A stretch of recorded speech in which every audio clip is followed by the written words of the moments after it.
Testando. Boa tarde. Nós vamos dar início ao nosso debate.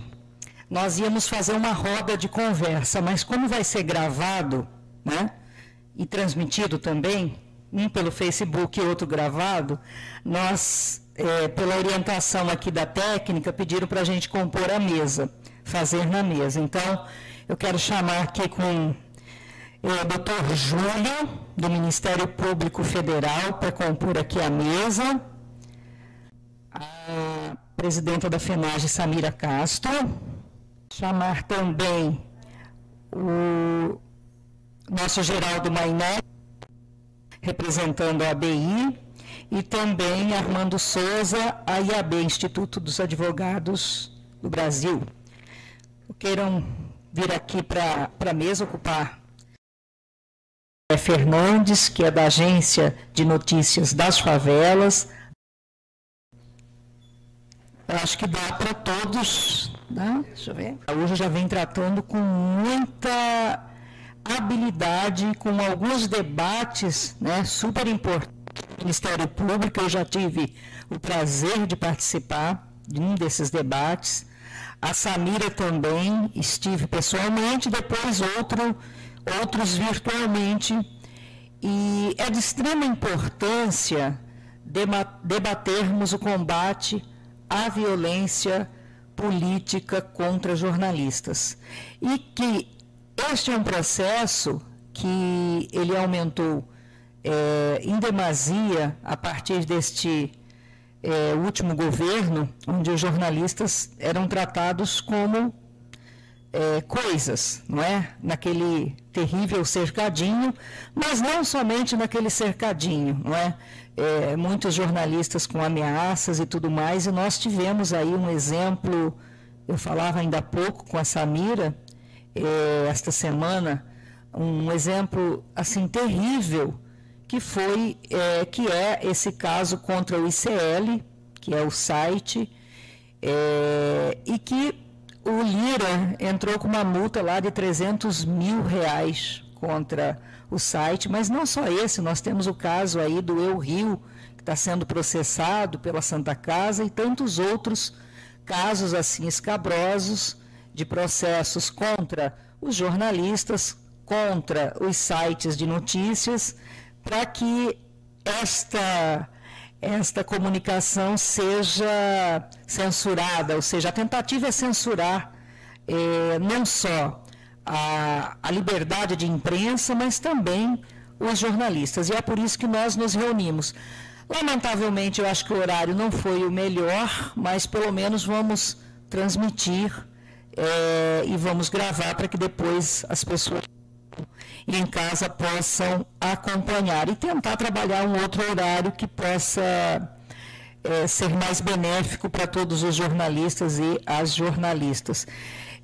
Quero de imediato passar a palavra aqui para o nosso Geraldo Mainetti, representando a ABI, Associação Brasileira de Imprensa, para que ele faça a sua fala e representando a entidade. Obrigado a todos, boa tarde. O que eu precisava destacar, em nome da ABI, é que esta luta que nós, jornalistas, estamos tendo na questão da violência é uma luta comum a várias instituições jornalísticas e também no próprio judiciário. A gente tem estado junto com a FENAGE em todos os momentos que se peçam a nossa presença, pelas próximas manifestações que nós estamos tendo em Brasília, agora também com Armando Wallenberg, que nos representa lá, e aqui no Rio, com a presença do presidente Otávio Costa, também em vários encontros, palestras e ações específicas também, visando essa luta mesmo para nós conseguirmos reverter esse processo de tanta violência, de tanto cerceamento da imprensa. Nós tivemos ontem na Emerge um encontro também para falarmos sobre a liberdade de expressão, que, em última instância, é aquilo que eles querem calar. Querem nos calar com o cerceamento da liberdade de imprensa, que é uma oriunda dessa liberdade de expressão coletiva. Então, a nossa participação lá estava também a Samira, lá estava também o Armando, que é do Instituto de Advogados do Brasil, que está junto com a ABI em praticamente todos os atos que a gente faz, nos apoiando, porque esse lado jurídico também é muito importante para o nosso trabalho. E temos o Ministério Público sempre também envolvido e apoiando também essa causa, e tem que ser mesmo assim. Se nós não estivermos todos unidos, e não só pela luta específica, pelo fim desta violência, mas também nós temos que estar na luta que qualifique o jornalista, que é a PEC do diploma, que vai nos qualificar mais, até para nós sabermos responder de uma maneira mais efetiva no dia a dia do jornalista, mais qualificado, mais preparado, que o fim do diploma impediu. Então, nós temos vários campos de luta que poderão nos levar, então, aí sim, para uma vitória, que eu diria nem que é uma vitória, né, porque não deveríamos nem estar contando isso como uma vitória, é uma necessidade de nós podermos trabalhar em paz para levar aquilo que é o nosso objetivo, que é as informações de interesse público, não é? E o interesse público é o que nos move, e é o interesse público que está aqui tutelado pelo jornalismo, não é? Não é o jornalista em si, nós somos apenas um instrumento para levar a verdade, o que mais próximo seja da verdade, para as informações concretas, e é isso que querem cercear. Não é? Então querem cercear algo maior do que cercear o jornalista. Querem impedir realmente que chegue à população as informações corretas, precisas, bem apuradas, né? Para que ele possa refletir e aí sim poder exercer sua cidadania na hora da escolha do voto, né? Na hora da escolha da sua profissão, na hora da escolha dos seus atos do dia a dia. Então a luta é ainda maior, porque só contra a violência que se estabeleceu contra os jornalistas. É o que eu, a princípio, teria para dizer. Obrigada, Geraldo. É bem importante a tua fala, porque é dentro desse patamar. Eu acho que nós tivemos e temos na nossa profissão, não é? Desde a retirada da obrigatoriedade do diploma, não é? Que nós estamos enfrentando problemas. E o maior problema de todos, nesses últimos 3 ou 4 anos, foram as mensagens de ódio, as mensagens mentirosas, a fake news, e isso se propagou muito graças a falta realmente da obrigatoriedade do diploma, do estudo do jornalismo, porque todo mundo, de repente, virou jornalista, e não é por aí. Então, é importante você lembrar, porque nós estamos com uma campanha grande, né, a FENAGE está aqui presente, e nós estamos com essa campanha grande pela PEC do diploma, conversando com os deputados, visitando os gabinetes, e precisamos, sim, retomar esse debate, precisamos ter a nossa profissão regulamentada, com a obrigatoriedade do diploma para todos os jornalistas. Respeitamos todos os comunicadores, mas o diploma, hoje, para a profissão, ele é essencial. Ele, inclusive, ajudará muito no combate a essas mensagens mentirosas. Eu vou passar a palavra para o Armando Souza. O Armando, inclusive, tinha proposto firmarmos, né, Armando, uma parceria com a IAB e com o IAB, né, que eu acho que é bem importante para representar os jornalistas que sofrem ameaças, não é? E nós precisamos fazer isso, não só com a IAB, mas também com o Defense. Passo a palavra aqui para o Armando. Boa tarde a todos. Ontem eu também estive nesse evento que o Geraldo mencionou, realizado na Emerge, em que se falava da liberdade de imprensa, se ela existe. Nesse evento, o presidente do Fórum o desembargador Fernando Fokker, fez o destaque de que, na realidade, todos nós sairíamos dali com dúvidas, né, com incertezas. E quando terminou o evento, eu procurei o desembargador e eu não perguntei, indaguei até se a Samira se lembra disso, se o Geraldo se lembra também, e disse para o desembargador justamente o seguinte, que eu saía dali desse importante evento que foi realizado ontem na Emerge, com uma certeza absoluta de que a advocacia tem que participar desse processo para estancar, para colocar um ponto final nessa orquestrada ação de determinados grupos com o intuito de desacreditar o jornalista, constranger o jornalista, porque essas ações, como essa que foi ajuizada pelo presidente da Câmara, com esse valor astronômico,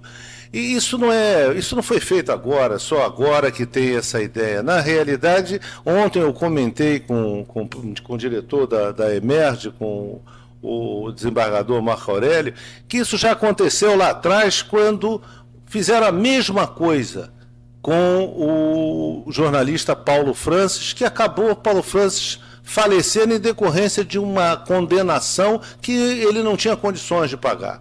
Então, essa ação praticada, esse modo de agir praticado por políticos, pelo sistema contra justamente os profissionais jornalistas, o intuito, para mim, o intuito principal é justamente constranger esses jornalistas para que eles não tenham a coragem de, na hora de redigir, de fazer a sua matéria, eles narrarem o fato conforme o fato real aconteceu, com medo de ser vítima de um processo proposto por essa autoridade supostamente ofendida, porque tem muita coisa que a gente tem conhecimento que, na realidade, são muito melindrados com qualquer notícia que é veiculada e alegam, se sentem ofendidos e pedem indenizações exorbitantes. Então, qual é uma maneira de se solucionar isso? Nós temos que olhar isso do ponto de vista normativo, junto ao Poder Legislativo, para tentar pensar justamente e elaborar leis que possibilitem uma proteção maior ao profissional. Mas também temos que nos preocupar com aquele profissional que ele está sendo acionado na justiça e que ele não sabe como proceder, e que ontem mesmo, nesse evento, foi dito que tem jornalistas que abandonaram até a profissão em decorrência do fato de ter sofrido uma ação e que aquilo dali, quer dizer, desistiu da sua profissão. Para fazer isso, é preciso também reagir do ponto de vista, no mesmo campo em que vem a ação, vem a reação, questionando o fato. Ontem foi mencionado um dispositivo do Código Civil, que é a pessoa exorbitar do direito dela chegar lá, ela chegar a pedir, propor uma ação com um pedido em que, na realidade, a verdadeira aventura jurídica, a propositura de uma ação dessa. Mas ele propõe por quê? Ele propõe porque ele sabe que ele vai desestabilizar, e a notícia que vai ser veiculada de que ele propôs aquela ação contra aquele jornalista, outros jornalistas ficarão temerosos, e assim é um processo de intimidação, é um processo de constrangimento que é feito por um número grande de pessoas que se dizem ofendidas e questionam. Na realidade, o que questiona é uma indenização. Esse é o objetivo, é a indenização partindo para cima da empresa e, consequentemente, a empresa, se for responsabilizada, vai ter que pagar, mas, acima de tudo, é atingir o profissional de jornalismo. Então, eu estou aqui justamente para reiterar essa minha opinião, no sentido de que tem que se lutar no campo em que a ação ela vem. O campo é judicial, são sendo propostas ações judiciais. Então, é importante o jornalista saber os direitos que ele tem, os deveres que ele que ele tem, ou seja, se esclarecer. A mesma liberdade essa informação que eles querem calar, cercear, essa informação que tem que ser levada, a informação jurídica levada para o jornalista, a fim de que ele tenha, se ele vai optar por se defender ou não, fazer acordo ou não, isso é um problema dele, mas ele tem que estar informado do que ele pode e do que ele não pode. E existe, ontem foi mencionado, justamente nesse evento, foi mencionado as possibilidades jurídicas da questão. Porque você veja bem, existe no Código do Código de Processo Civil dispositivos no tocante à litigância de má-fé. Aquele autor de ação que entra com uma ação indenizatória, que ele sabe que, na realidade, aquilo dali, o valor que ele está postulando não corresponde ao suposto dano que ele sofreu. Mas ele está pedindo. Aqui foi a Samira, parece que falou que eram 300 mil, né? 300 milhões que foi pedido. Bom, veja, quem milita na advocacia sabe que isso daí não é real. Não é real. Até porque, minha gente, quando morre um filho, são 50 salários mínimos. Então, isso é importante. Isso tem que se levar para o Poder Judiciário para debater. E ontem eu disse isso ao desembargador. Na realidade, a importância da advocacia é porque a jurisprudência que se faz, ela se faz porque a tese que passa a ser adotada é a tese levada pelos advogados. Então, a gente tem que cutucar aí a esse ponto para fazer, que é um processo, para fazer justamente modificar essa jurisprudência no sentido de que ela seja muito mais acolhedora, muito mais receptiva ao direito que estamos defendendo. Evidentemente que eu estou falando isso do ponto de vista da advocacia, da contribuição que a advocacia pode dar. Mas também acho muito importante a participação de instituições como o Ministério Público Federal, a própria magistratura que ontem me surpreendeu com isso, foram feitas declarações importantíssimas no tocante à informação, à falta de informação que alguns magistrados têm a respeito de questões relevantes e que trazem, e que a decisão a ser proferida tem uma importância e produz um efeito que pode ser positivo para um ou pode ser muito negativo para o outro. Então, essa é a minha... pelo menos esclarecimentos iniciais daquilo que eu estou aqui e por que eu estou aqui. Obrigado. Obrigada, Armando. É isso, né, gente? É importante esse debate justamente para a gente trazer à tona esses casos escabrosos de tentativa de calar, não é? Sejam os sites, sejam os jornalistas, sejam os sindicatos, ou o sindicato, não é? Nós também sempre enfrentamos esses problemas, a federação também, os ataques. Esta semana, não é? Semana passada, nós tivemos ataques a sindicatos, né, acho que norte, né? A Samira pode falar melhor aqui. Mas é isso, o jornalista recebe esse ataque e aqueles jornalistas ou os comunicadores que estão também nas favelas também são atacados. E estes são atacados por quem deveria dar a segurança, por quem deveria proteger, que é o caso dos jornalistas que estão nas favelas. Vou passar a palavra para o André Fernandes, que é da Agência de Notícias das Favelas, a Voz das Favelas, jornal que os jornais de grande circulação estão indo embora, mas o jornal A Voz das Comunidades está aí com 50 mil exemplares. Parabéns, passo a palavra para você. Obrigado, cumprimentar aqui a todos da mesa, na figura da nossa presidenta aqui da Federação, Samira. É muito importante esse debate, violência política contra os jornalistas, ele se dá de várias maneiras, né? A primeira violência que eu sofri na própria pele foi ser espancado no Santa Marta por um policial militar quando eu era missionário, um pouco mais de 20 anos atrás, 20 e poucos anos atrás, né? E a partir disso que aconteceu, gerou uma indignação em que eu via isso acontecer todos os dias, né? Na favela, em todas as favelas do país, e foi quando justamente eu comecei a denunciar as violações de direitos humanos sofridas nas favelas, da onde eu tive a ideia, de repente, de democratizar a informação, né, que eu tinha ali. Então, todos os dias eu via isso, eu mandava para um mailing de jornalistas, eu comecei a receber muitos telefonemas da imprensa nacional e internacional querendo entrar nas favelas na década de 90, quando ainda era bem difícil, e foi justamente quando eu tive essa ideia de criar, então, a Agência de Denúncia das Favelas, para que a própria população da favela pudesse, então, se manifestar, né, e amplificar essa voz ali dentro. E conforme a gente vai...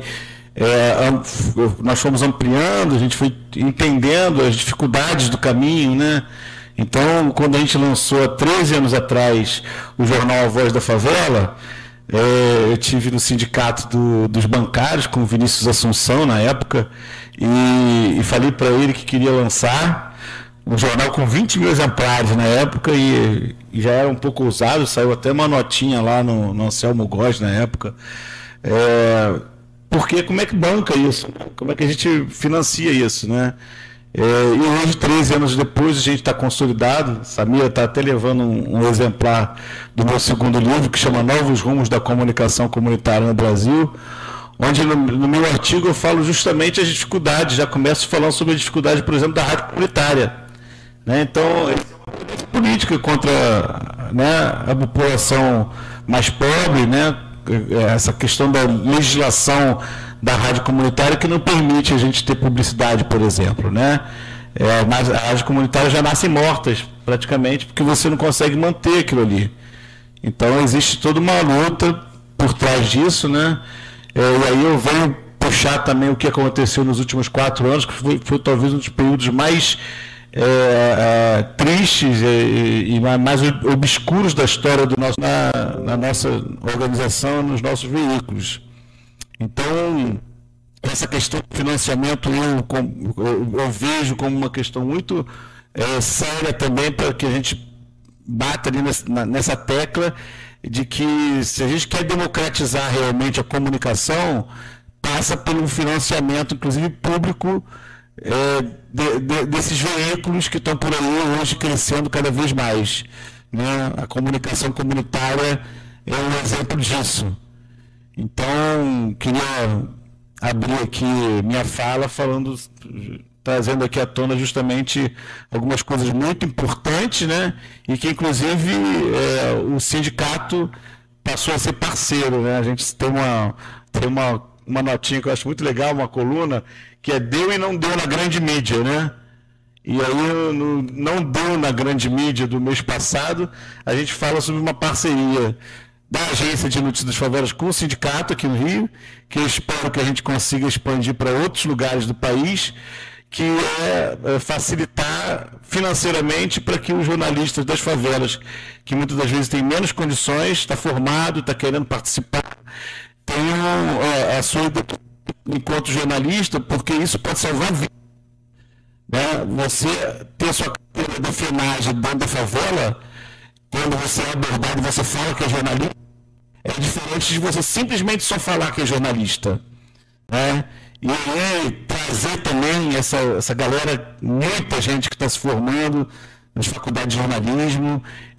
A gente tem um curso da RAC, da Rede de Agentes Comunitários de Comunicação, que a gente forma, a cada 3 meses, 25 novos comunicadores comunitários, e para o melhor destaque a gente consegue, através da parceria com as universidades privadas onde a gente faz esse curso, uma bolsa integral para o melhor cursar jornalismo, né? Então, o incentivo que a gente dá, a importância que a gente dá também para que essa galera se forme e possa fazer um jornalismo de verdade, e que a gente possa, essa ideia da UNF também é que a gente possa trazer mais pessoas para os sindicatos, né? Trazer a população, essa galera jornalista que está dentro da favela para dentro do sindicato, para fortalecer o sindicato e fortalecer a categoria. É isso. É isso. Eu acho que é super importante essa fala. Eu lembro, né, Beth Costa, nós fizemos, né, uma ida a Maré, não é? A Maré, acho que Maré, o alemão, ano passado, numa missão pelo Conselho Nacional dos Direitos Humanos, para ouvir os comunicadores, os jornalistas, que naquelas denúncias todas eram ameaçados de morte, inclusive, e pela segurança, pelo Estado, não é? Por quem deveria protegê-los. Nós fizemos essas escutas, né? A Beth, que coordenava na época a Comissão de Comunicação do Conselho, foi uma importante missão, eu quero resgatar. No dia seguinte, nós reunimos, a Beth reuniu aqui com várias lideranças, não só das favelas, mas também do interior, e para vocês terem ideia, tinham pessoas aqui que vieram para cá com colete à prova de balas, por incrível que pareça. Comunicadores, jornalistas que vieram com colete, né, porque são pessoas que estão ameaçados de morte, estão dentro de um programa de proteção, não é? A defensores dos direitos humanos, a comunicadores, e isso é só para demonstrar o grau de violência que esses comunicadores e que os jornalistas sofrem, não é? Sejam lá na favela, sejam aqueles jornalistas que estão lá na Rede Globo de televisão, ou aquele jornalista que está lá no seu site, ou o jornalista aí agora do ICL, né, e do Rio e tantos outros. Passo a palavra ao Dr. Júlio Araújo, que tem nos ajudado muitíssimo, trabalhando via o Ministério Público Federal esse combate à violência, porque eu diria, nós precisamos de parceiros, não é? Não só, evidentemente, do Ministério Público Federal, mas desses demais parceiros. Agora, o trabalho que o Dr. Júlio vem fazendo é, assim, fabuloso, né? E nos ajuda muito e também ajuda a combater essas violências. Então, passo a palavra para o Dr. Júlio Araújo. Boa tarde a todas as pessoas. Saudar aqui meus colegas, minhas colegas de mesa, na pessoa da Virgínia, agradecer pelas palavras, pelo carinho e pelo convite de estar aqui com vocês. A gente fica se encontrando pelas telas, é tão ruim isso, não sabe nem qual é a altura da pessoa, né? Aí a gente não se encontra aqui, é bom, sente o cheiro, né?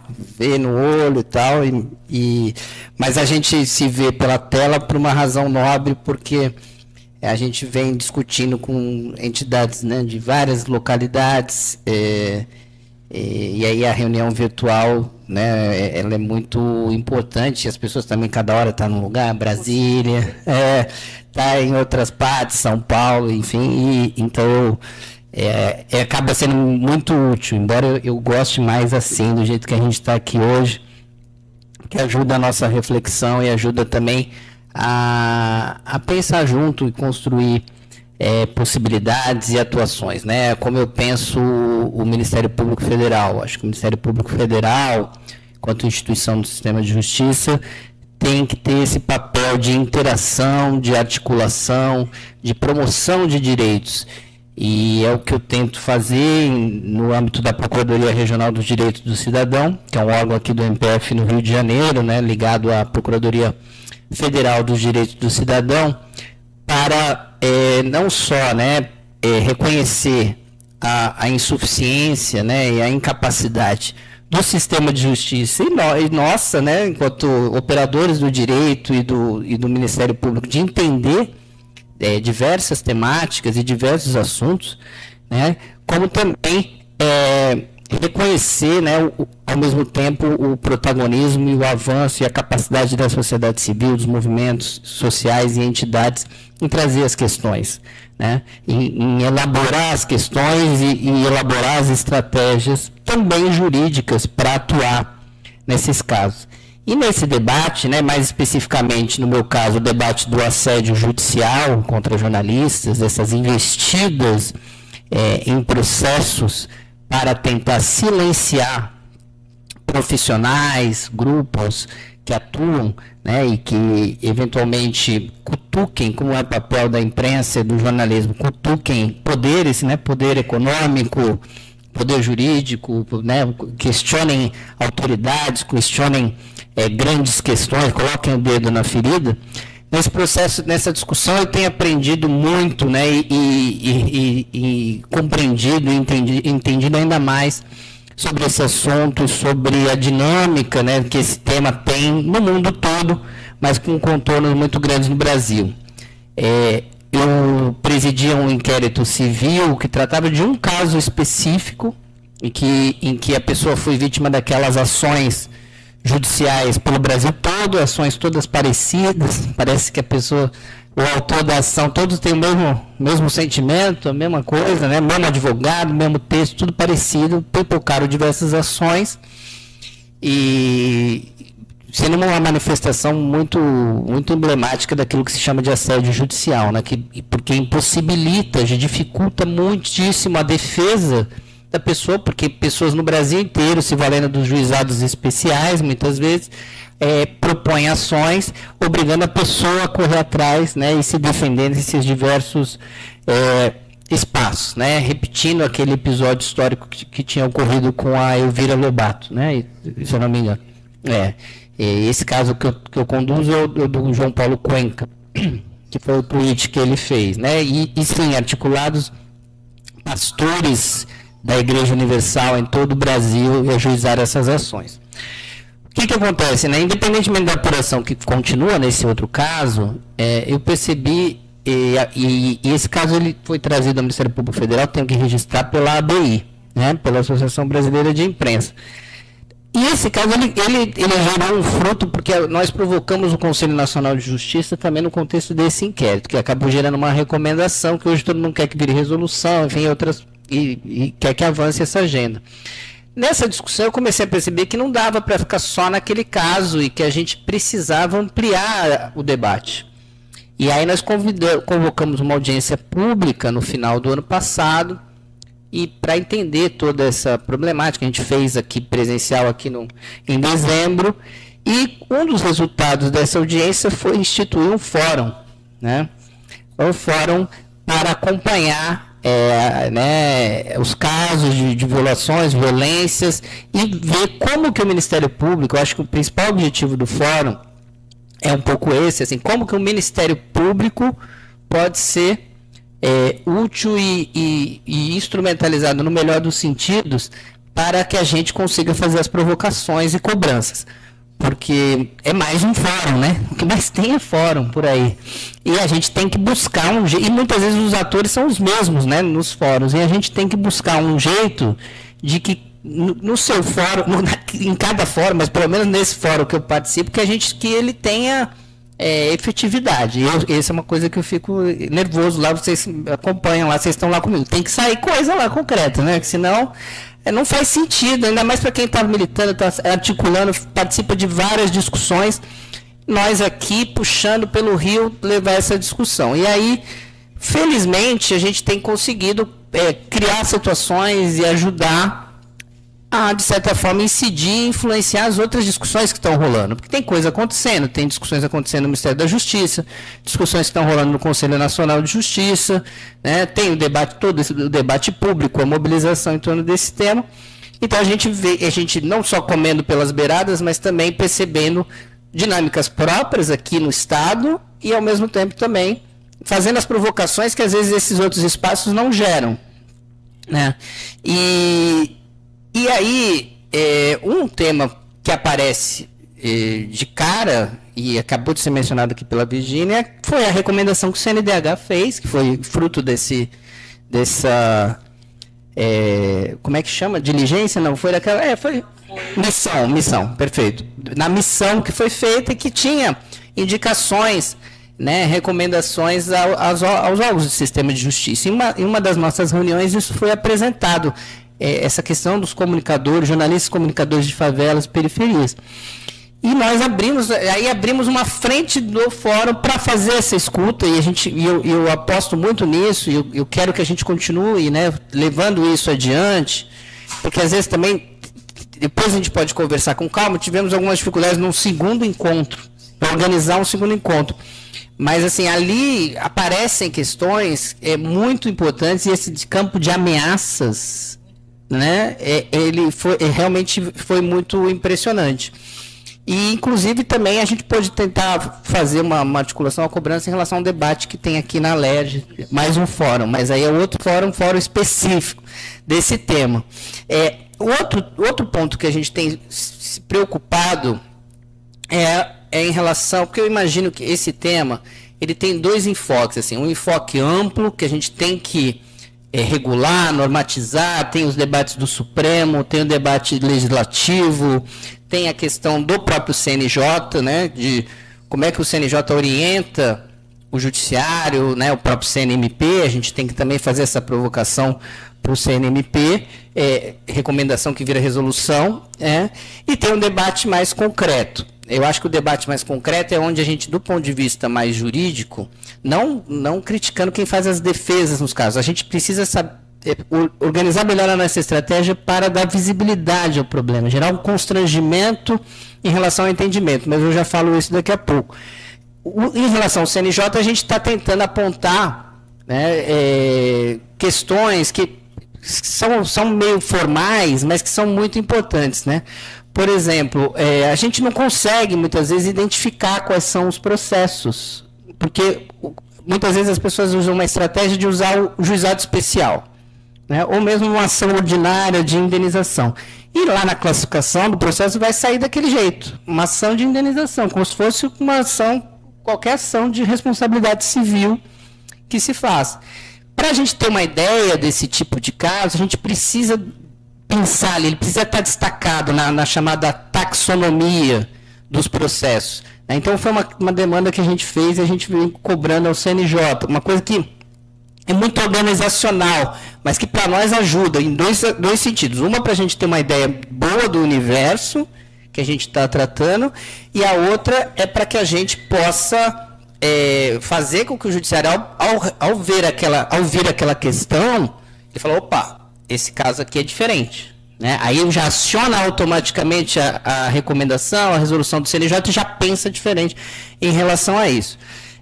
Então, é outra frente que a gente vem colocando. E nós estamos construindo com a Procuradoria Federal do Direito do Cidadão uma parceria da PFDC com as entidades para criar um canal, né, um canal de denúncia direto pelas entidades, porque assim, aproveitar a institucionalidade da PFDC para disparar essas denúncias e também criar situações de monitoramento e de relatório para que a gente acompanhe os casos, né, dentro das orientações da Unesco.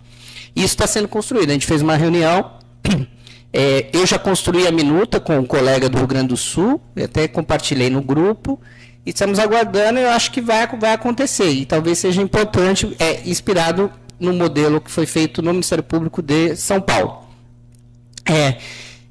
Então é um pouco isso que a gente vem tentando fazer, sempre aberto a tudo que a gente puder para instigar esse debate. Mas ainda acho que falta essa questão. A gente precisa ter uma estratégia de constrangimento. Constrangimento no sentido de fazer com que o judiciário pare, o sistema de justiça pare de vocalizar a liberdade de imprensa, liberdade de expressão e praticar censura no dia a dia. Porque, assim, é o clássico, né? O ministro fala lá 10 laudas de liberdade de expressão, de imprensa, é muito bonito. Aí ele é o primeiro a entrar com ação. Então, esse fenômeno, né, essa cultura autoritária e essa mania de olhar, aí pensando juridicamente, as questões à luz do direito civil, não do direito constitucional, é algo que a gente não consegue superar, não tem conseguido superar. Mas talvez a partir dos casos, né, criando esses constrangimentos, eu estava citando alguns exemplos de temas em que, quando a academia, o poder público começou a bater em determinados tipos de decisões judiciais, aos poucos a gente foi criando uma autocontenção do judiciário. É mais difícil nesse tema, porque os grandes pontos que encrencam é isso, pessoas com poder se aproveitam para fazer esse silenciamento, essa intimidação, e tem uma compreensão desse instrumento que acaba que facilmente detona a sede constitucional do tema da liberdade de expressão. Mas acho que a gente pode melhorar e a gente pode avançar nisso. Acho que é uma coisa que eu gostaria de falar, porque acho que a gente precisa martelar, né? Martelar os casos. Acho que os casos, quando a gente consegue martelar, a gente gera esse constrangimento jurídico sobre os entendimentos que são adotados, né? Então, em suma, é isso, é colocar à disposição tanto o MPF como o Fórum para que a gente possa continuar construindo iniciativas, somando a tudo que vem sendo apresentado. O MPF está à disposição. Obrigado.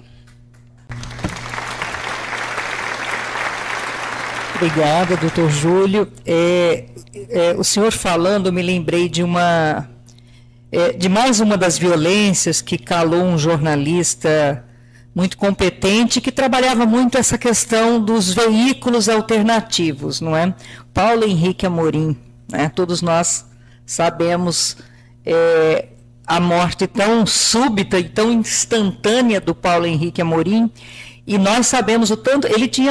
tinham vários processos contra ele também, por conta do trabalho que ele vinha fazendo para as mídias alternativas e para as pessoas de esquerda, né? Então, é um outro caso emblemático que nós podemos destacar como uma violência política nefasta, né? Que acabou levando também à morte aí um grande jornalista. Bom, para fechar esse nosso debate, depois abrir para quem quiser perguntar, eu vou passar para a presidenta da FENAGE, Samira Castro, que nos honra muito com a sua presença aqui, mais uma vez, no nosso sindicato. Samira. Oi, boa tarde, todas e todos. Eu queria cumprimentar aqui os companheiros de mesa, na pessoa do Dr. Júlio Araújo, que tem sido um forte parceiro da Federação Nacional dos Jornalistas, do Sindicato dos Jornalistas do município do Rio, e de outra dezena de entidades aí que militam no campo da liberdade de imprensa. Inclusive, né, Dr. Júlio, a gente se encontra, acho que mensalmente, pelas telinhas, nas reuniões virtuais, mas que têm sido extremamente positivas, acho que por essa inquietação própria do Dr. Júlio, de compreender que existem diversos fóruns, diversos espaços, mas que eles não devem apenas ser de debates. Eles precisam ser resolutivos, né? Eles precisam ser encaminhativos do ponto de vista da gente garantir efetivamente a liberdade de imprensa, para que não fique esse conceito etéreo que todo mundo defende, mas que na prática muitos atacam, inclusive, a própria magistratura, né? E aí, para citar um campo que a gente estava ontem, e eu fico muito feliz de estar no Rio de Janeiro, a convite da Emerge primeiro, e do sindicato nesse momento, para a gente lembrar que a Federação Nacional dos Jornalistas acompanha as violações à liberdade de imprensa no Brasil desde o final dos anos 80. Se a gente for lembrar mais ao pé da letra, a FENAGE, na verdade, faz esse trabalho desde o assassinato do Vladimir Herzog. Porque foi o presidente do Sindicato dos Jornalistas de São Paulo, da época, Audálio Dantas, que organizou uma passeata junto com outras lideranças religiosas para denunciar que Herzog não havia se matado, havia sido morto, né? Então, a gente já faz esse trabalho de acompanhamento há muito tempo, o que nos permite categorizar uma violência contra os jornalistas e comunicadores, especificamente contra os jornalistas por uma questão de representação, né, classista. Então, a gente pode dizer nesse momento que existem pelo menos 3 formas graves, né, dessa violação à liberdade de imprensa a partir do ataque à nossa categoria. Que são as violências do campo físico, né, as agressões mesmo, né, os atentados, os ataques, assassinatos. A gente tem também as agressões no âmbito virtual, nos meios digitais, que são ataques coordenados, massivos e principalmente contra mulheres jornalistas, né, de pessoas que se valem daquele suposto anonimato proporcionado pelas redes sociais para tentar calar as pessoas que militam nesse campo de atuação profissional. E agora a gente tem visto com muita preocupação, e eu acho que esse é o grande legado desse fórum que o doutor Júlio tem constituído conosco, que é o Fórum Liberdade de Imprensa e Assédio Judicial contra Jornalistas, esse ponto da utilização indiscriminada do judiciário para tentar calar a imprensa. Né? Então, para algumas organizações, a utilização do termo é assédio judicial. A FENAGE, no entanto, tem tentado utilizar uma outra nomenclatura, né, por um entendimento próprio nosso, falando em violência processual. Veja que eu estou aqui, eu acho que não tem 48 horas. Aí eu já recebi mensagem do TIB, da Intercept Brasil, que é hoje a redação mais processada do país, né? Se não me engano, aqui no Rio de Janeiro, sediada. O ICL, que a Virgínia mencionou, a Revista Pública, o Eu Rio e agora a Piauí. A Piauí hoje amanhece com uma notícia de uma censura que inclusive impõe a retirada de revistas impressas das bancas. Nós estamos em pleno século XXI e tem decisão judicial que manda recolher revista. Né, por uma entrevista que não dá indícios de qualquer tipo de leviandade ou de erro de apuração, não. Mas porque as pessoas citadas, que inclusive foram ouvidas, recorreram à justiça para que fosse censurada, né, a revista Piauí. Matéria retirada do site e as revistas recolhidas das bancas. E é isso que nos preocupa muito gravemente. Ontem, muito feliz, a fala da doutora Flávia de Almeida Viveiros Castro, quando ela colocou que o Brasil hoje tem um grau de liberdade de imprensa comprometido em função dessa questão da violência processual ou assédio judicial. Né? E realmente a gente tem se preocupado muito, isso tem levado a FENAGE a pensar, junto com o Instituto Torna Voz, na criação de uma lei anti-SLAPP. SLAPP é uma sigla em inglês que eu não vou saber traduzir, nem vou precisar, mas efetivamente significa esse uso do judiciário para calar os jornalistas e comunicadores. Né? Então, a gente precisa também, no campo dessas colocações das violências, fazer o que o doutor Júlio diz muito bem, que é denunciar. A sociedade precisa compreender que quando se cala um jornalista, se cala a participação popular.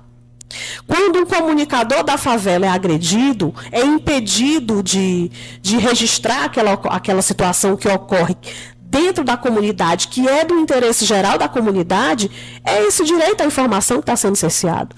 E a gente precisa tornar esse um debate diário, um debate que todas as pessoas se apropriem e digam assim, epa, não pode levar aquele jornalista ali não. Ah, não tem carteira, não está identificado, mas é um comunicador popular. Ele precisa fazer o trabalho dele. Ele não está ali brincando. Né? Então, eu acho que é essa medida que a FENAGE faz todo ano, esse esforço de monitorar esses casos, de relatar a partir dos nossos sindicatos, mas de também cobrar a efetividade. Né? A gente tem se somado aí junto à ABI nessa ação direta de inconstitucionalidade que contesta o emprego abusivo das ações judiciais de reparação de danos morais contra jornalistas e órgãos de imprensa. Né? Isso tem um efeito silenciador da crítica pública muito grande. O doutor Júlio cita o caso da Elvira Lobato e do João Paulo Cuenca. Eu tive recentemente no evento da Abrage, em São Paulo, e a nossa mesa que falava sobre segurança dos jornalistas e sobre violência, por analogia, tinha toda a equipe do The Intercept Brasil. E eles falavam assim, essa era a mesa que mais nos interessava. Por quê? Porque a gente precisa de socorro. A gente gasta hoje com advogados mais de 1/3 da nossa receita. Pela ação judicial, pela censura judicial, pelos processos por danos morais. Né? Então é inadmissível que a gente ainda tenha no Brasil essas condenações em R$300 mil.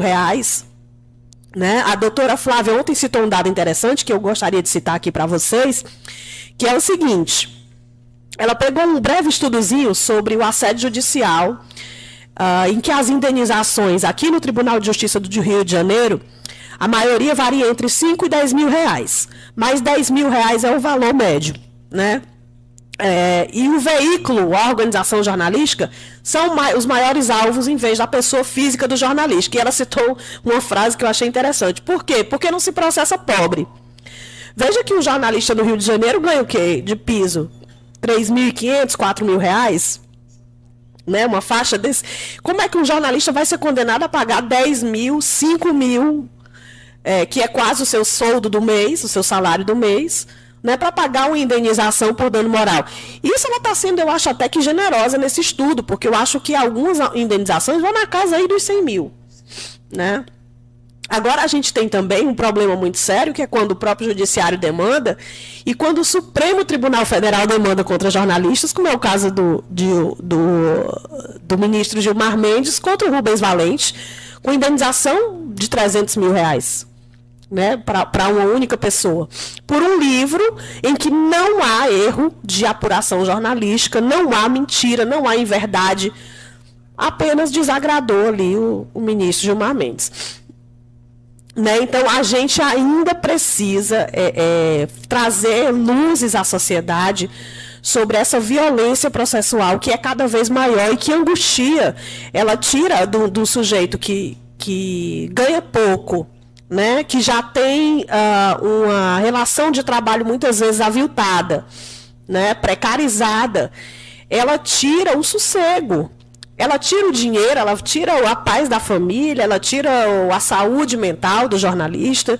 E isso a gente tem debatido cada vez mais dentro da federação, tanto que os sindicatos, muitos estão aí colocando convênios de atendimento psicológico, né, pela própria violência física, mas também por essa questão da violência processual.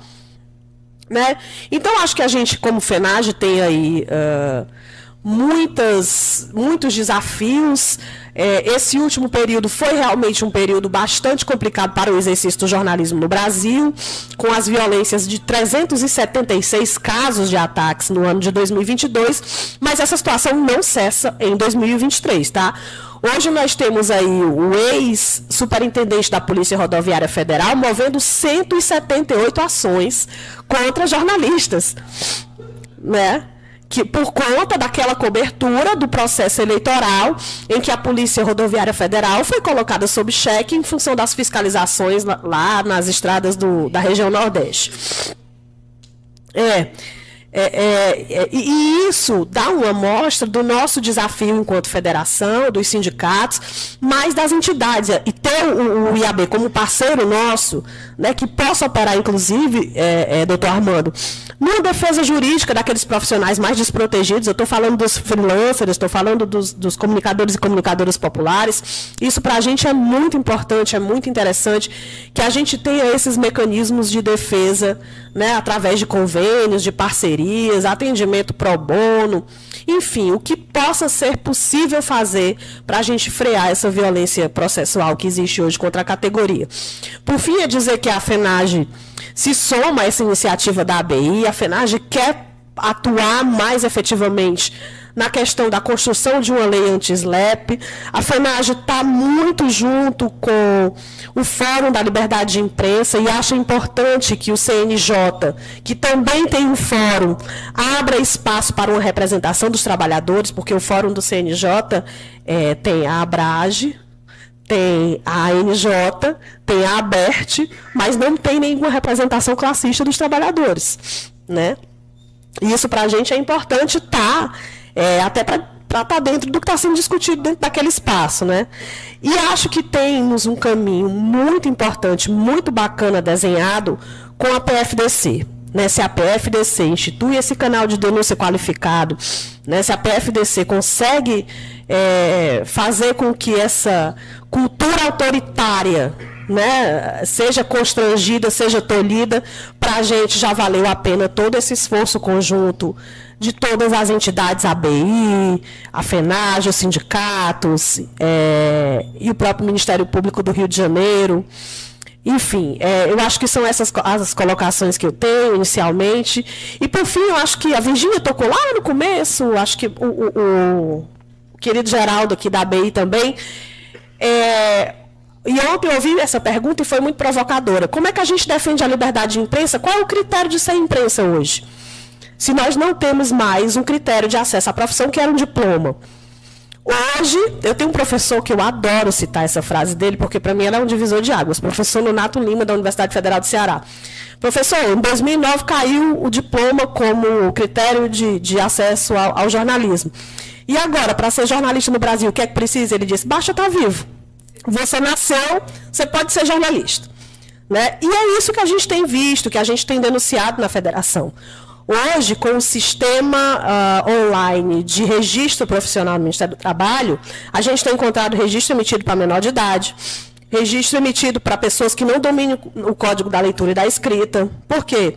Porque existem empresas que cobram R$800 para fazer a emissão online do registro, para preencher os campos lá no site do Ministério.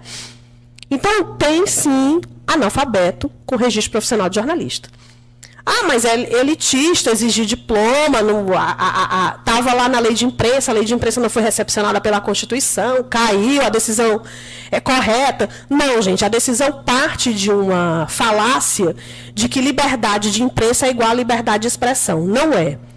É parte de um argumento de que, para ter liberdade de expressão, todo cidadão e toda cidadã brasileira precisa ser jornalista.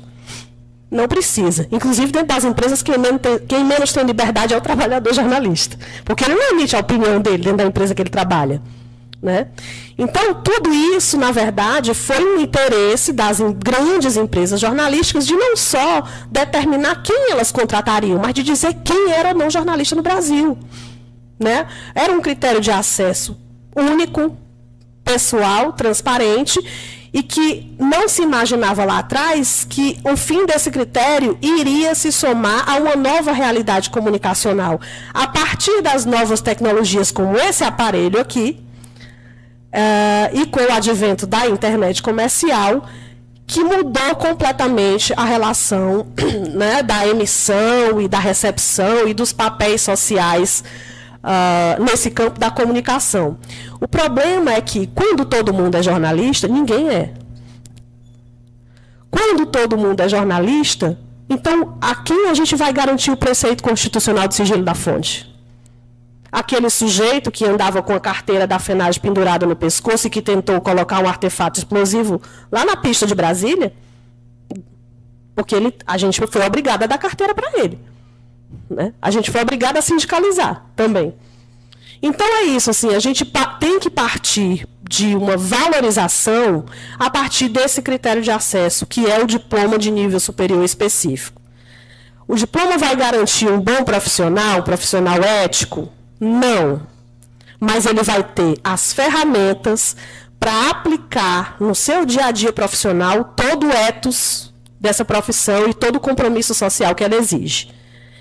Ele é um critério de acesso para que a gente possa garantir prerrogativas e cobrar, né, também. Por isso que é um combo que a FENAGE diz, não é só o diploma, é o Conselho de Jornalistas, Conselho Federal de Jornalistas, uma série de ações que tem que valorizar essa profissão e que tem que colocar as pessoas e as responsabilidades, cada uma dentro do seu local devido. Por fim, dizer que o diploma não acaba com o comunicador e a comunicadora popular, que são urgentes e necessários e que precisam estar cada vez mais junto com a gente. Não estamos separados nessa luta. O cara que trabalha lá na rádio comunitária, que está lá na sua ponta, no seu território, ele é essencial num país que tem, sei lá, centenas de milhares de municípios que não tem um veículo local sequer. Né? E nessa crise do modelo de negócios do jornalismo, a gente precisa financiar essas iniciativas de comunicação popular. A gente precisa brigar pela verba pública lá no SECOM, brigar pela verba pública para a mídia preta, como a gente tem iniciativa aqui, né, no Rio, Virgínia, a Congira Rio, e a FENAGE tem apoiado. A gente precisa garantir a taxação das grandes plataformas digitais para criar um Fundo Nacional de Apoio e Fomento ao Jornalismo, para que a gente tenha mais jornalismo, mais qualificado e não menos, e que a gente tente acabar com essa distorção da realidade, que é essa história de desinformação ou fake news. É isso, gente. São muitas as linhas, são muitas as lutas, mas a FENAGE segue firme nesse propósito e cada vez mais ladeada de grandes parceiros como vocês que estão aqui. Obrigada. Obrigada, Samira. É interessante, né? Nós temos, né, e aí os jornalistas, não é? Eu também falo, pertencem e são da classe trabalhadora, não é? Nós temos o combate ao moral, ao assédio sexual e também ao assédio judicial. Olha que tamanho do nosso desafio, né, de sindicato, de federação, do Ministério Público Federal, do IAB, da ABI, da ANF. Nossa, os desafios são gigantes. Bom, eu vou perguntar se tem alguém que queira fazer alguma pergunta, porque o doutor saiu, está com compromisso. Se tiver alguém que queira, aproveita agora, né, que nós vamos encerrar por conta aí de compromissos da mesa, né?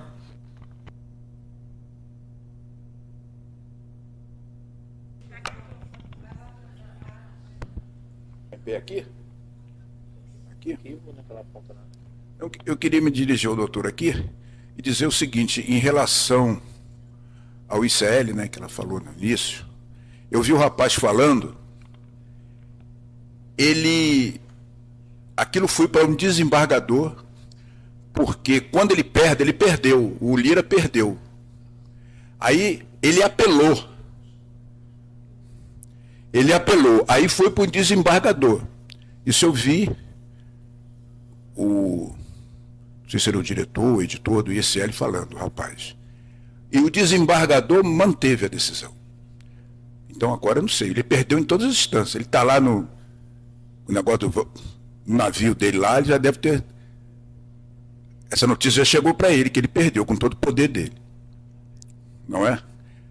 E voltando aí a essa coisa importantíssima do diploma, eu me lembro que quando isso começou, foi uma coisa que eles foram plantando, eles que eu digo, as grandes empresas.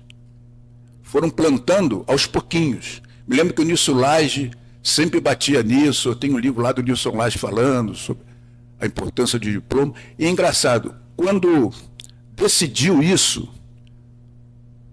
e que infelizmente aconteceu, quem deu a canetada foi Gilmar Mendes. Né? Mas é isso, eu acho que nem tudo está perdido. Olha, o desembargador pegou já o negócio do juiz e deu favorável ao ICL. É isso aí, vamos continuar na luta, né?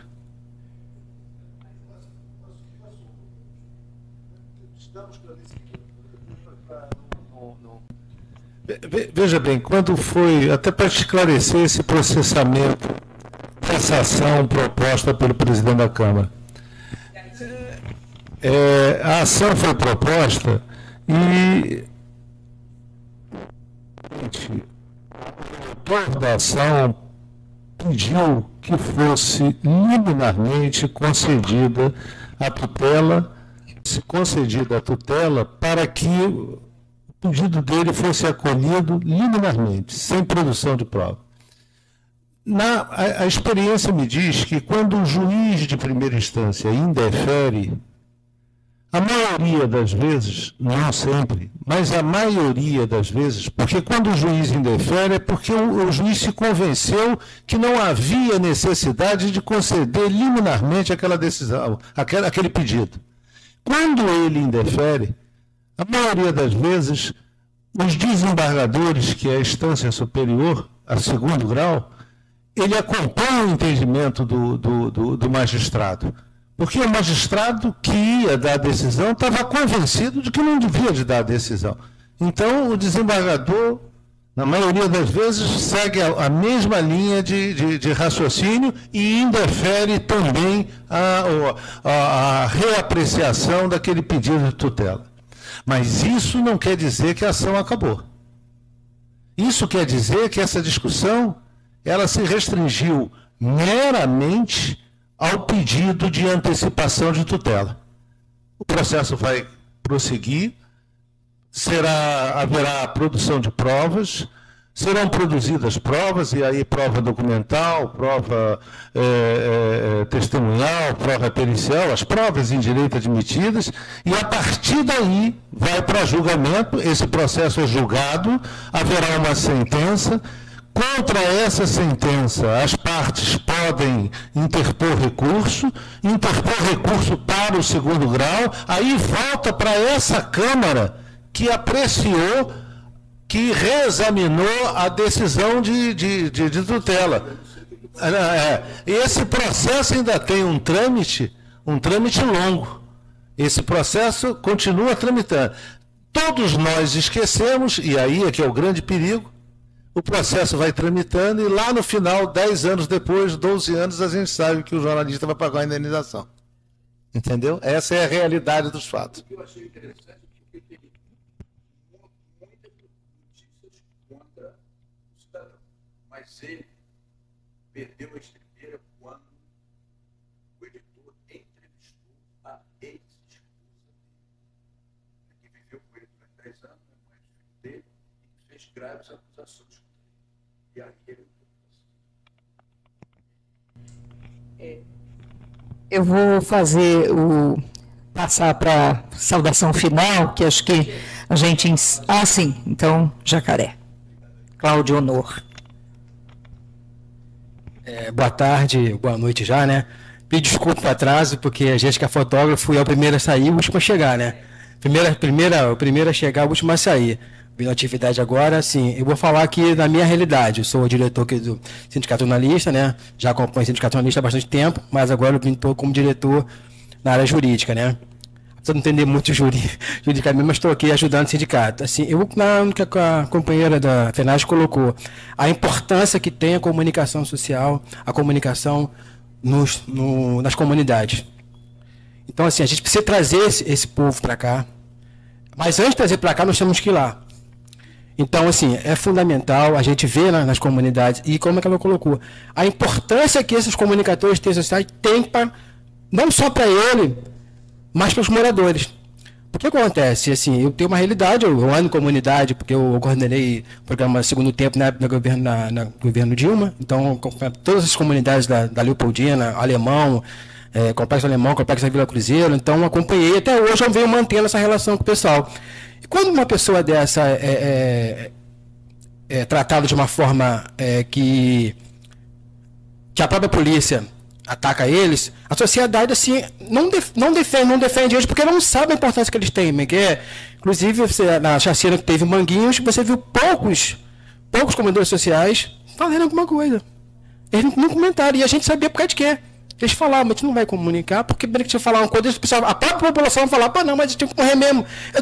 Então, a gente tem que trazer assim, esse pessoal para cá, a gente ir lá conversar com esses comunicadores de comunidade. Tem muita gente boa, que é tentando fazer trabalho, jornalismo, e tentar mostrar para eles a importância do diploma. Incentivar eles a fazer a faculdade, enquanto eles não fazem, aproveitar essa relação que a gente tem. Então, a gente precisa trazer esse pessoal para cá, ir lá conversar com eles, a gente tem contato com o pessoal do Complexo Alemão, a gente está pensando em fazer um encontro com o apoio do sindicato, apoio da FENAGE, um encontro de comunicadores de comunidade, fazer esse encontro, e fazer esse encontro lá neles, ver um espaço lá dentro do Complexo Alemão, que é o Complexo Alemão, que hoje em dia tem um voz da comunidade, que tem um trabalho maior, um espaço maior, a gente pode fazer esse contato e levar, tem lá, parece, e aí pega o pessoal do Vila Cruzeiro, que é do lado, traz o pessoal do Vila Cruzeiro, que é o Zen, que o menino que trabalha lá, não tem nada na cabeça, mas o cara está no dia a dia lá denunciando a água, denunciando, então assim, acho que a importância é trazer esse pessoal para cá, para a gente, assim, então assim, eu estou disponibilizando para poder trabalhar isso, ajudar nessa organização desse pessoal, que é um pessoal que quer crescer cada vez mais e está faltando às vezes passar para eles a importância que eles têm, não só para o que eles fazem, mas para a população saber que eles defendem a sociedade lá dentro.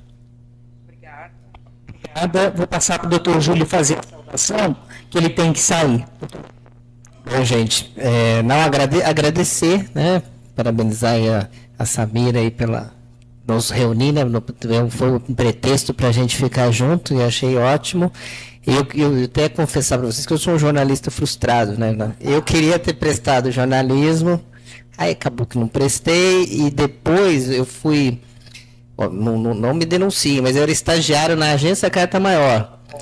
Porque a Agência Carta Maior, ela surgiu como jurídico. Ela tinha um site jurídico parecido com o Conjuro, mas não, mais ou menos porque ela tinha um produto lá que era um código comentado e tal. E aí eu fui estagiário lá. E fui agora diretor de comunicação da associação. Então é um prazer grande estar aqui com vocês e dizer que para contar com o Ministério Público Federal, como eu disse, acho que o objetivo nosso, né, eu acredito muito nessa questão dessa permeabilidade das instituições, a necessidade de estarem abertos para essa escuta, para esse diálogo, para essa construção conjunta, para que a gente se valha desse peso que essas instituições têm, para que seja favorável às nossas causas, aos nossos temas. Creio que o sistema de justiça ainda é muito fechado a certos debates que a gente quer implantar, e quando se abre é um pouco de perfumaria mesmo. Acho que esse é o nosso desafio para a gente cuidar, porque eu acho que vocês têm essa clareza, mas a gente acaba ficando às vezes refém dessas dinâmicas, eu mesmo, todos nós, né? Então, tomara que a gente consiga avançar e contem comigo, contem com o Ministério Público. Obrigado. Obrigado.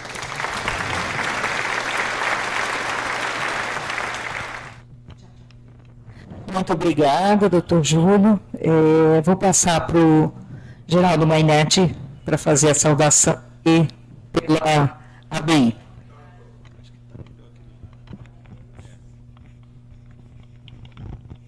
Bom, a saudação eu vou fazer, então, aproveitando o gancho de nossa conversa aqui, informar que a ABI lançou o Observatório de Liberdade de Imprensa e Democracia. Está no site da ABI, logo na homepage, na primeira página, e lá é para denúncias de cerceamento de trabalho de jornalista ou de violência. E está por trás um escritório de advocacia, viu, doutor? Do doutor Nicodemos, e que está dando apoio e atendendo os jornalistas que estiverem passando por esse tipo de constrangimento. É na primeira página da ABI. Tem o link, clica, faz a denúncia e o escritório faz contato e vê de que maneira pode ajudar, até mesmo movendo a ação, se for o caso. Então, eu trago aqui então, essa informação e para que se possa acrescentar mais um canal de preservação da nossa saúde e, por consequência, também da saúde da informação pública, né? Com certeza. Passo a palavra para o Armando para fazer a sua saudação.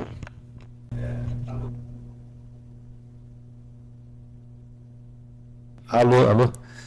Bom, eu também queria declarar aqui que de 1977 a 1978, mais um ano e pouco, eu fui revisor do jornal O Dia. Eu fazia a faculdade de Direito nesse período e fui convidado por um amigo meu para ser revisor. Hoje não tem mais revisor, né? Acabou, já era. Eu teria que ter começado com o torneio, que é melhor. Na realidade, eu queria deixar isso, porque isso é uma coisa que faz parte da minha história e eu honro muito.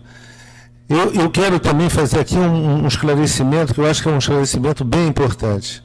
Ontem eu disse que a advocacia tem que participar desse processo e participar de maneira atuante. Quem melhor pode fazer isso não é o EAB. Porque o EAB é uma academia, quer dizer, é uma casa de estudos, de pensamento jurídico. Então, é muito...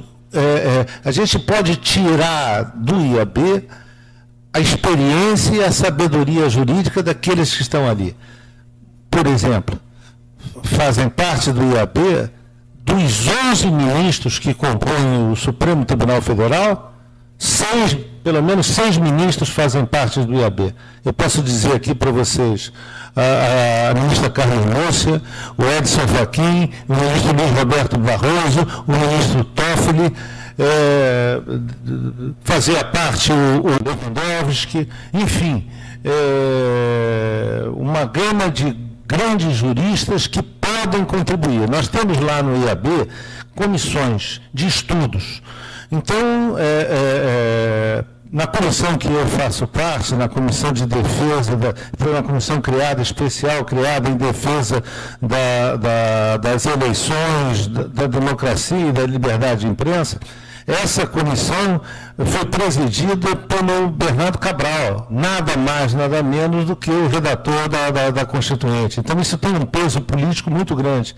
E o IAB se orgulha muito de contribuir para o aperfeiçoamento do ordenamento jurídico brasileiro. Mas quem pode, de uma maneira efetiva, contribuir para isso é a Ordem dos Advogados.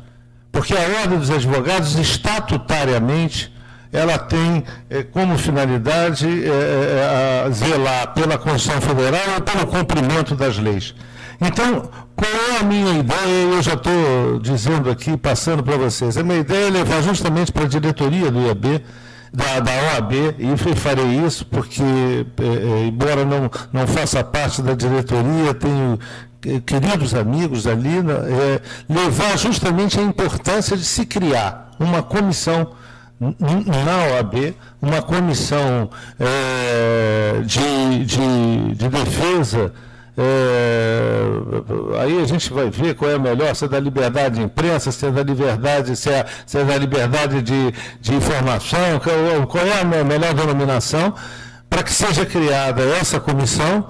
E essa comissão, então, será composta por advogados que serão nomeados pelo presidente Luciano Bandeira, e pode ser convidado vários outros jornalistas, tudo, para colaborar, participar disso. Então, o meu compromisso é justamente que eu quero deixar isso, eu vou levar isso, essa semana que entra, justamente para que a advocacia se aproxime e comece a fazer a defesa. Eu não sei, Samira, se no Conselho Federal já existe uma comissão dessa, está entendendo? Então, porque às vezes o importante não é se criar a comissão, é que ela seja, na realidade, efetiva, que ela possa produzir aquilo que a gente deseja que ela produza. Então, eu queria agradecer a oportunidade. Veja bem, ontem eu aprendi bastante, tenho aprendido bastante lá no Fórum do Ministério Público, aprendi bastante aqui, espero continuar sendo convidado para aprender mais ainda. Obrigado. Muito obrigada, Armando. Passo a palavra, então, para o André Fernandes, da NF, e dizer para ele que o canal está aberto, selado, e vamos trabalhar muito juntos, tá, André? É um prazer estar com todos vocês aqui na mesa. Eu lembrei de uma história aqui. Caio Ferraz foi ameaçado de morte quando eu era diretor da Casa da Paz em Vigário Geral. E aí eu assumi a Casa da Paz em Vigário Geral. Ele me ligou dos Estados Unidos, pediu para eu assumir a Casa da Paz em Vigário Geral. Em 1997, quando completou 4 anos da chacina, eu pedi para construir lá em Vigário 21 caixões, e a gente foi caminhando de Vigário Geral ao Palácio Guanabara. Paramos no Rio de Janeiro, em 1997, ali na Avenida Brasil. Atos midiáticos que eu tinha uma sacada desde a época que trabalhei com o pastor Caio Fábio no Rio dos Abres, etc. E isso foi fazendo com que eu tivesse, então, essa ideia da agência de Lúcio Favelas, porque eu olhei para trás, tinham 20 carros de imprensa seguindo ali a Avenida Brasil, e aquela galera da P2 seguindo a gente ali na altura da Fiocruz, com história de Carelli e tal. E foi isso, né? Logo depois disso que fez com que eu recebesse uma ameaça de morte. E quando eu recebi a ameaça de morte pelo telefone, eu liguei para o Caco Barcelos, ele falou assim: o que você vai fazer? Eu falei: vou para a delegacia. Ele falou: vou mandar um carro da Globo para lá. E aí saiu no Jornal Nacional, e no dia seguinte eu estava com a segurança do Estado, né? Então, a imprensa, né, o jornalismo me protegeu a minha vida, assim como protege a vida de centenas de companheiros, comunicadores comunitários pelo país. E hoje, eu jornalista, à frente de uma organização, aliás, hoje eu não sou presidente, eu sou membro de um conselho diretor, né, que vários companheiros fazem parte. Se acontecer alguma coisa comigo, o trabalho vai continuar em frente, né?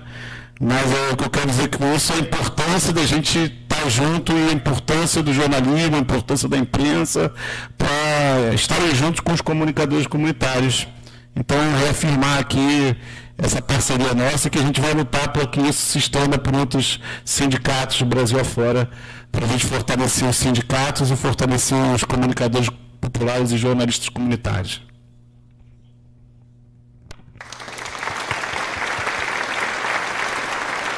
Obrigada, André. Passo a palavra aqui para a Samira, para fazer a sua saudação também final. Obrigada, Virgínia. Na verdade, a minha saudação é de agradecimento, né, doutor Armando, a você e ao Sindicato do Município do Rio, sempre propondo esses grandes debates e sempre sediando essas discussões sobre a questão da segurança dos jornalistas, André, Mainete. E dizer, doutor Armando, que existe sim na OAB Federal, no Conselho Federal, né, uma comissão que é presidida pelo doutor Pier Paolo Bottini, que foi um grande parceiro da FENAGE em 2021, em plena pandemia, quando nós fizemos 2 formações específicas sobre como o jornalista deve denunciar a violência, né, e que mecanismos legais ele tem para se proteger. Foi muito bacana, a gente só precisa retomar essas atividades em conjunto. E, no mais, colocar a federação à disposição dos comunicadores, né, das favelas, das comunidades, das rádios comunitárias, dizer que nós estamos juntos por essa comunicação democrática, tá? Nós não caminhamos em vias separadas, nós caminhamos juntos porque nós defendemos sim a informação de interesse público, a informação verídica, checada, com fontes fidedignas, com diversidade e pluralidade. E é por isso que a gente defende a liberdade de imprensa e a gente defende o exercício do jornalismo. Obrigada. Bem, agradecer então aqui imensamente os nossos debatedores, doutor Júlio, que teve que sair, Armando, do IAB, agradecer a Samira, da FENAGE, agradecer o André, da NF, Geraldo Mainete, da ABI. Quero dizer que é muito importante, até peço desculpas, porque nós não conseguimos atingir aqui um grande coro, grande participação, mas nós temos os nossos, né, prestigiadores aqui. Eu acho que é importante, esse debate está sendo transmitido e gravado, e deixar o recado que nós vamos, agora no mês de agosto, realizar o lançamento do Comitê Municipal e Estadual em Defesa da PEC do Diploma. Nós tínhamos uma data, mas não sei se essa data vai ser mantida. Vamos divulgar nas redes do sindicato, mas tudo indica que será ainda na primeira quinzena do mês de agosto o lançamento do Comitê em Defesa da PEC do Diploma, que é essencial. Vamos convidar os parlamentares, também a academia, e esse debate vai continuar, né? É imprescindível, como tudo que foi falado aqui, o jornalismo de qualidade, ele salva vidas. E não preciso dizer que o jornalismo e a comunicação, a informação, é um direito humano essencial. Portanto, os sindicatos têm que defender, e defender muito bem os jornalistas, e lutar sem trégua pelo diploma e pelo estudo do jornalismo em todas as universidades. É isso. Muitíssimo obrigada, Rodrigo, que está aí filmando, a Rosa, que num esforço em comum saiu do trabalho, correu para cá, Jacaré, Beth, né, a Sônia Facini, quem esteve presente aqui, quem pôde ficar e quem não pôde. Nós agradecemos e faremos outros debates. É isso. Muito obrigada.